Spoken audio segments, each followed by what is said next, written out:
Hello, good morning sir. हा, कोण बोलते? बजाज फायनान्स कंपनीतून बोलते सर.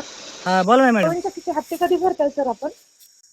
अहो, काय म्हणले? पवन चक्कीचे हप्ते कधी भरताय तुम्ही? पवन चक्की हप्त्यावरती घेतलेली.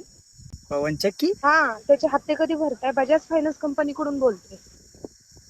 अहो मॅडम, तुम्ही काय डोक्यावर पडलात का हो? अहो सर, तुम्ही 8 दिवसापूर्वी बजाज फायनान्स कडून आहे का नाही तुम्ही पवन चक्की नेलेली आहे गरमीसाठी. अहो, ती बजाज कंपनी पवनची काढून द्यायला लागली. नाही देते म्हणजे भरपूर दिवसापासून तुम्ही तर केलंय ना फायनान्स आमच्याकडे. अहो मॅडम, जरा फोन बघून लावा हो. जरा जरा गळत लागला तुमच्याकडून फोन. नाही नाही, एक मिनिट, मी तुमचं नाव चेक करते. एक मिनिट वेट करा.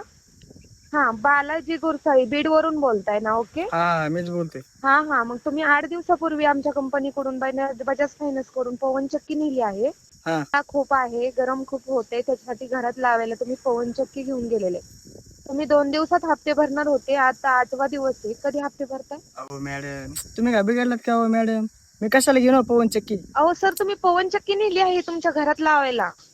अहो, घरात काय तुमच्या पप्पाने लावली होती पवन चक्की? आता तुम्ही कधी घरात लावली का कुठं बाहेर लावली का कुठं लावली मला नाही सांगता यायचं. मग तुम्ही त्याचे हप्ते कसे भरणार आहेत?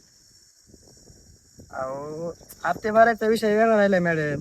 पर पवन चक्की मी नेलीच नाही ना, तर हप्ता भरायचा काय संबंध अहो, आहे? इथं लिस्ट मध्ये तुमचं नाव आलेलं आहे. तुम्ही नाव आले? जर तुम्ही हप्ता नाही भरला तर तुमची पवन चक्की काढून आणायला लागेल. तुमची पवन चक्की गेली उडून. पवन चक्की उडून गेली म्हणजे?